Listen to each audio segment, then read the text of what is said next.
কি ভাবি, আপনি এই জায়গায় কেন? প্রতিদিন তো তুমি রান্না বান্না করো, তাই ভাবলাম কেননা আজকের রান্নাটা আমি করি। আপনি হিন্দে চলে যান, রিশাদ ভাই দেখলে রাগ করবো।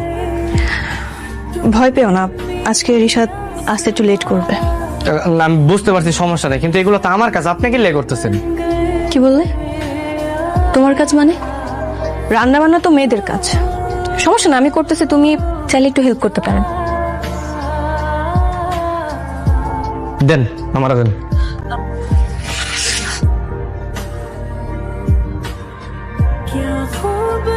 গোলাম? জি ভাবি। আচ্ছা, তোমার গোলাম নামটা কে রেখেছে? ও যে বস্তিতে থাকতাম না, বস্তির লোকজনই রাখছে। ও, বস্তির মানুষজন রেখেছে। কেন, তোমার বাবা মা রাখেনি? ভাবি আপনার কতবার করে কইলাম, আমার মা বাবা নেই। ও আচ্ছা আচ্ছা, কেন নেই? জানি না, হয়তো বা মরে গেছে। তোমার বাসায় কে কে আছে? ভাবি ওই মনির চাচা আর হচ্ছে করিম চাচা, এরাই আমার মানুষ করছে। এরা ছাড়া আসলে আমার পরিচিত আর কেউ নেই। আর এ বাসাতে, মানে তোমাকে এই বাসাতে কে নিয়ে আসছে? ও মনির চাচা।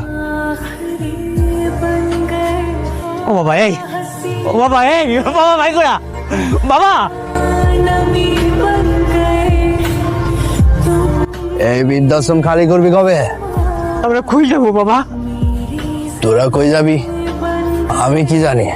বাবা 3 দিন সময় দিলাম, এই 3 দিনের মধ্যে বাড়ি খালি করবি। বাবা, বাবা ওকে এতগুলো বুড়া মানুষের থাকার কোনো জায়গা নাই, আমাকে বলে জুলুম করেন না বাবা।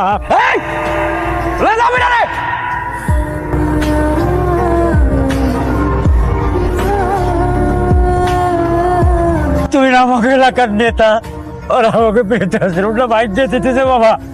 বাবা তুমি আমাকে বাঁচাও বাবা। চাচা, আপনার আমাদের কোথাছেন বাঁচাইতে, আমি কি ওগুলোকে পারুম? ওরা তো আন্ডারওয়ার্ল্ডের মাফিয়া গুলোকে চলে, আপনি জানেন না কি ক্ষমতা। ও বাবা, কেউ কি নাই বাবা, এই এতগুলো মৃত্যুরে বাঁচাইতে পারে কেউ নাই? কথা কো বাবা। আছে একজন, এরা গোলাম। গোলাম? উনি কি সত্যি পারবে আমাকে বাঁচাইতে? পারবো না মানে? উই হইতাছে একটা আগুনের গোলা, ওরে দেখলে ওরে থর থর করে কাঁপবো। আমি মনে করি আপনাকে এই বিপদে একমাত্র গোলাম রক্ষা করতে পারবো।